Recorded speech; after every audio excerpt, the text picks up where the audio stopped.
Optics has built a platform for SQL-powered security analytics. Extending the OS query agent, Optics collects, aggregates, and analyzes a wide range of system data and makes that available to solve multiple security challenges. Their solution provides visibility across Linux, macOS, Windows, containers, and cloud workloads. Their customers are using the Optics platform for fleet visibility, intrusion detection, investigation, and audit and compliance. Visit securityweekly.com/Optics and be one of the first to see how they've mapped over 500 behavioral rules to the MITRE ATT&CK framework.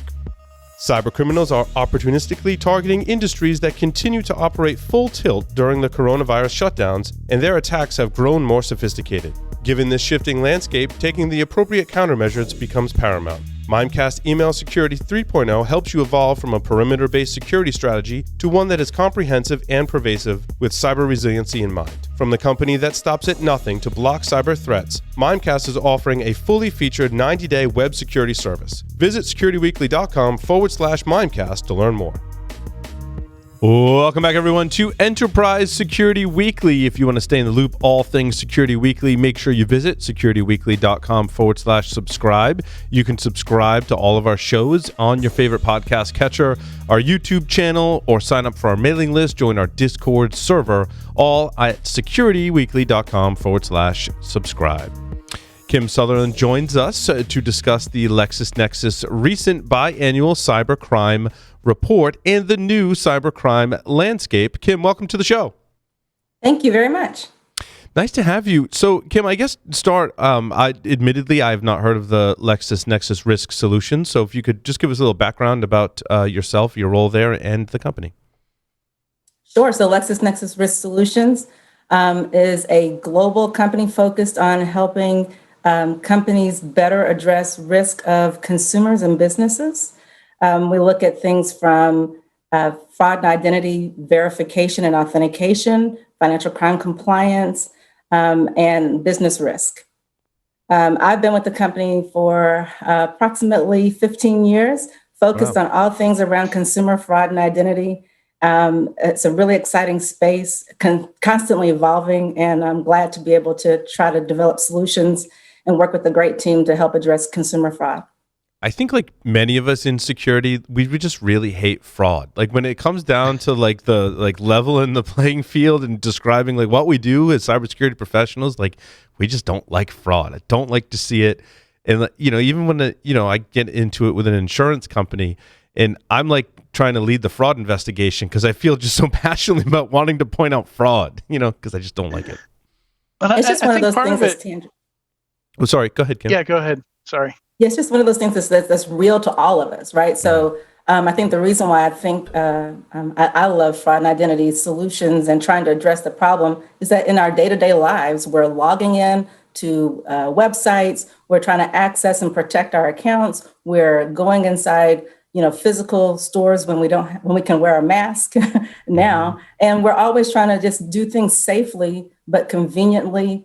And really to benefit our daily lives. Adrian? But I was just going to say, I think part of the reason why we tend to hate it so much is as cybersecurity experts, we tend to be the de facto go-to in our circles of friends and family whenever they run into any kind of fraud. So we do tend to see and deal with a lot of it firsthand.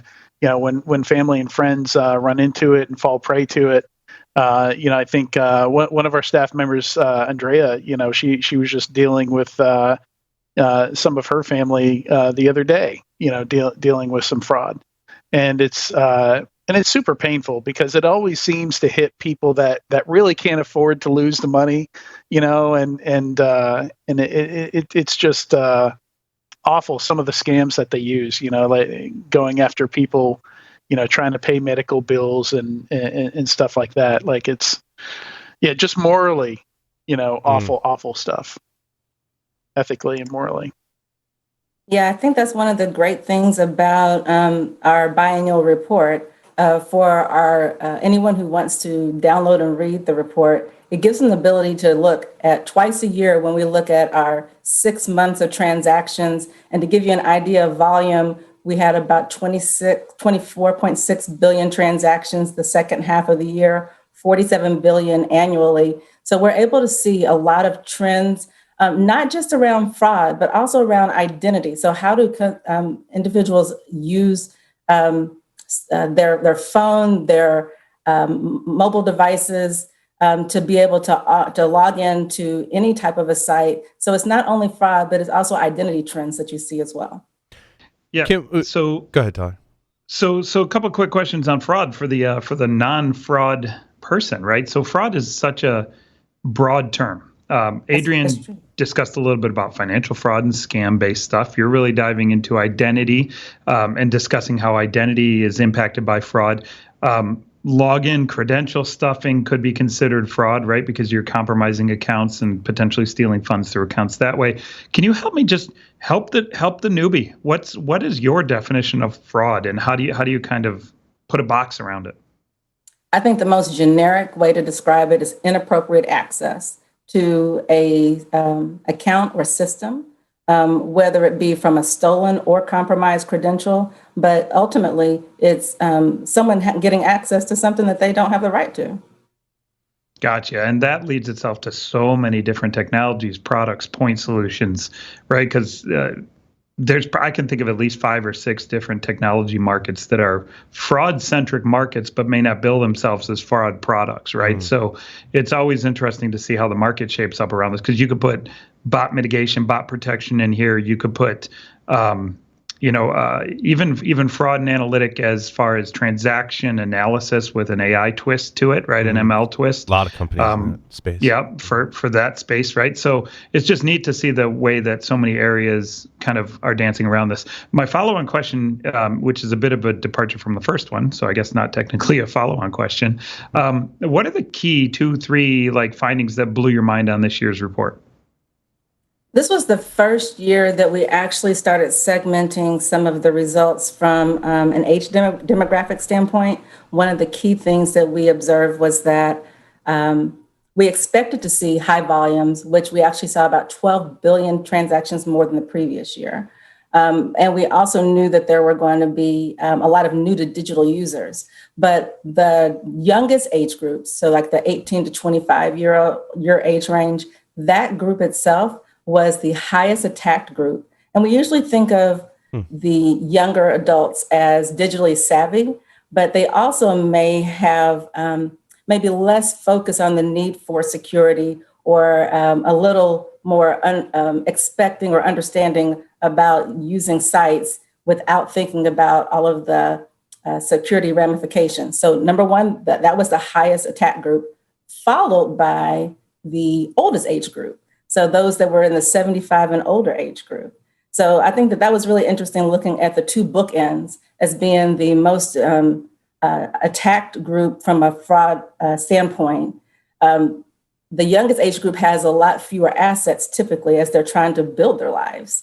So it takes a lot of attacks to actually amass a sizable amount of success from a fraudster standpoint, but they still are a very high target group. So I think that was one of the big things.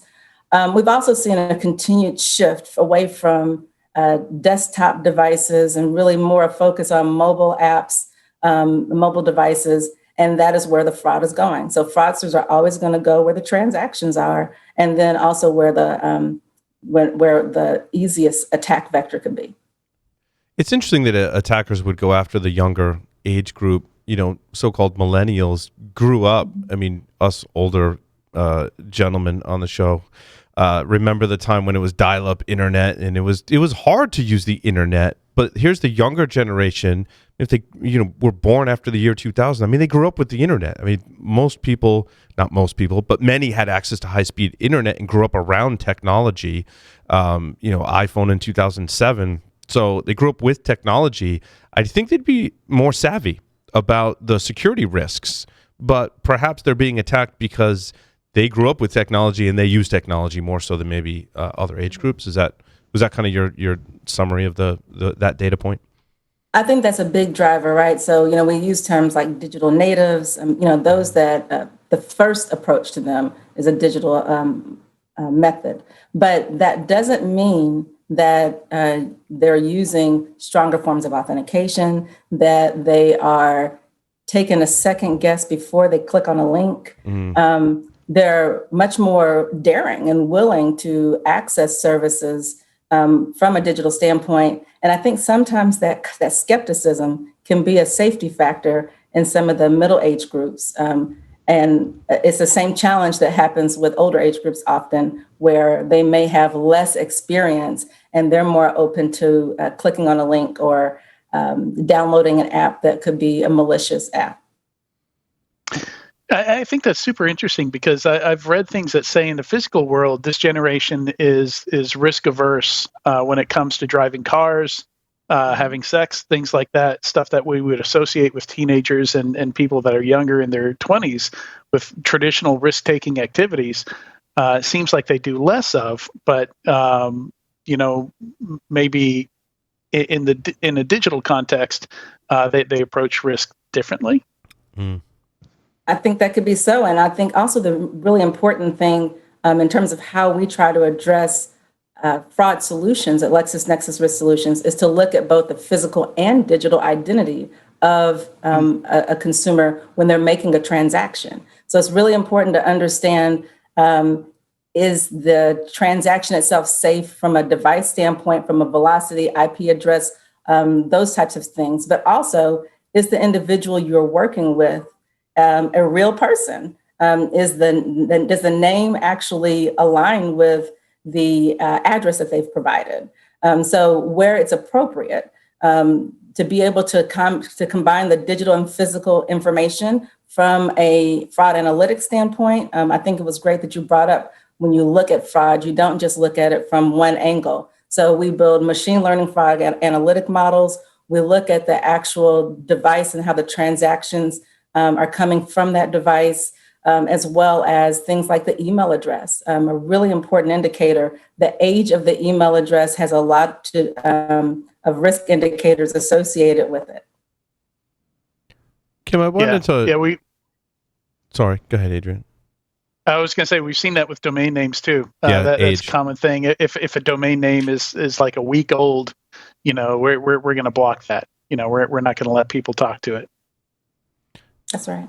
I wanted to ask about the unemployment fraud. Have you looked into that at all, Kim? I know when COVID, became rampant, there was a huge uptick in people applying for unemployment, and that's where the fraud also went. And it's interesting how it doesn't seem to be any bias in who they'll commit fraud against with those unemployment claims. It's anyone they can get their hands on. So you talk to cybersecurity professionals or people in other fields. They're like, oh yeah, someone tried to make a fraudulent unemployment claim in my name. Have you looked at that? Was that covered in your report? So yes, and that's actually something that has global impacts. So it's not just in the U.S. We see that in the U.K. as well. And from a company standpoint, we work with both government agencies and the financial institutions that are part of that whole process. So trying to address the risk associated with opening up accounts, getting access to the accounts that are issuing the unemployment insurance is really a challenge for many companies. And so that's where we're seeing fraudsters. They have a great attack vector in 2020 was not just having to take over an existing commercial account, but they could go after the unemployment that so many people need to have access to. It's interesting, and a lot of that flows through the states. And what I found is the states were just wildly unprepared for that type of fraud, and that level, certainly at that level, the number of fraudulent cases put a lot of strain on the systems. Yeah, the impact of a pandemic like this, none of us have ever seen anything like it, and I hope that we never have to go through it again. But as a result, the volumes that the states received was significantly higher than they've ever experienced. Being able to have the right solutions in place to easily help them is something that I think all the states have been trying to get in place. But fraudsters, again, will go after any high volume target. And so there was definitely a focus from the fraud standpoint that this was a very lucrative opportunity that required us to look at it from the government angle as well as the commercial angle. Now, what can states do to get help in that arena? I know some folks I've worked with, we recommended, Tyler mentioned bot detection services. And then to Adrian, to your point on the earlier segment, right, we're looking at all of these solutions, trying to provide guidance of how you choose the best solution. Bot detection is one of them. Do you offer guidance or have guidance for states that are looking to implement basically countermeasures to this uptick in fraud? Yeah, we believe that it's really important to have a multi-layered approach to trying to address fraud prevention. So that starts with understanding the way that the transaction's coming in. So it could be the device that the individual is using, but it's also about, again, verifying the data elements that are being provided by the individual, and looking for those risk indicators that we can detect from a fraud analytics standpoint, and then going further with authentication measures that help to secure the whole transaction. I think the most important thing for a lot of government agencies and commercial organizations is trying to make these solutions available in a easy to deploy standpoint. And the way that we try to approach it is through a platform model where the organization can find the right solutions that they need, make it easy from an API standpoint to incorporate them into their business flows. Yeah. Also, go ahead, Adrian.